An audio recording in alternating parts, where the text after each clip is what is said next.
Bonsoir à tous, bienvenue, nous sommes le jeudi 8 mars et aujourd'hui se terminait l'Assemblée plénière des évêques catholiques du Québec, une rencontre annuelle qui réunit pendant 4 jours l'ensemble des évêques de la belle province. Ils se sont retrouvés cette semaine à Trois-Rivières, différents thèmes ont été abordés. Je vous propose de faire le point avec Monseigneur Noël Simard, évêque de Valleyfield et président de l'AECQ. Il est interrogé par Francis Denis. J'aimerais dire que cette Assemblée plénière des évêques du Québec qui se termine aujourd'hui a été vraiment une superbe, en tout cas à mon point de vue, réunion, une rencontre où nous avons pu échanger vraiment ouvertement dans un esprit de communion et de confiance.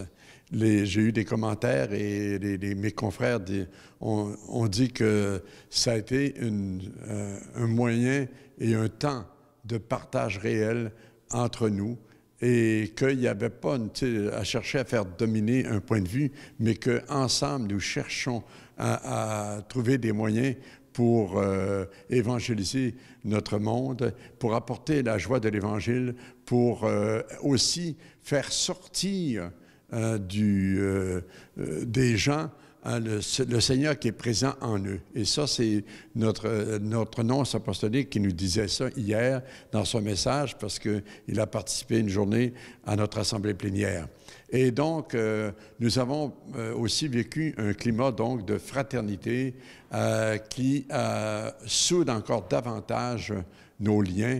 Et je pense que le nonce le disait aussi, on voit qu'il règne entre vous une belle solidarité. Et donc, ceci étant dit, les sujets, beaucoup de sujets ont été abordés, mais je ne pourrais pas en parler. Il y a des sujets qui concernent la vie de l'Église, la vie interne de l'Église, puis il y a des sujets qui concernent notre présence dans le monde.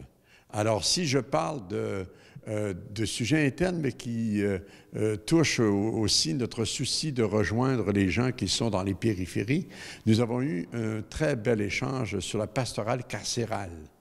Et nous avions un sous-ministre qui est venu nous parler et qui a donné un témoignage vraiment formidable, qui nous a assuré que les responsables tiennent beaucoup à la présence des aumôniers dans les prisons. Comment le rôle de l'aumônier est important pour permettre à la personne détenue de trouver une espérance et d'être libérée d'un poids. Puis en même temps, comment aussi la pastorale permet, quand il y a des activités où des gens de l'extérieur de la communauté viennent participer à des réunions de prière, à des célébrations, ça permet aux personnes détenues de rester en contact avec la communauté. Ce matin, le pape célébrait sa messe quotidienne en mémoire de l'archevêque d'Ho Chi Minh Ville. Monseigneur Paul Buy Van Dock est mort d'une crise cardiaque ce mardi à Rome alors qu'il célébrait la messe. C'était en la basilique Saint-Paul-hors-les-Murs. Il avait été reçu la veille par le Saint-Père avec les autres évêques du Vietnam dans le cadre de leur visite à Dlimina. 2 rendez-vous à présent que vous pouvez d'ores et déjà noter dans vos agendas. Le premier, lundi prochain à 19h30 sur Ciel et Lumière, une entrevue avec Monseigneur Christian Lépine, archevêque de Montréal. Pendant une trentaine de minutes, Monseigneur Lépine répond aux questions du Père Rosica dans le cadre de son émission Témoin. L'archevêque de Montréal évoque son parcours, notamment son ministère et sa vocation. C'est à ne pas manquer, ce lundi donc à 19h30 sur Ciel et Lumière.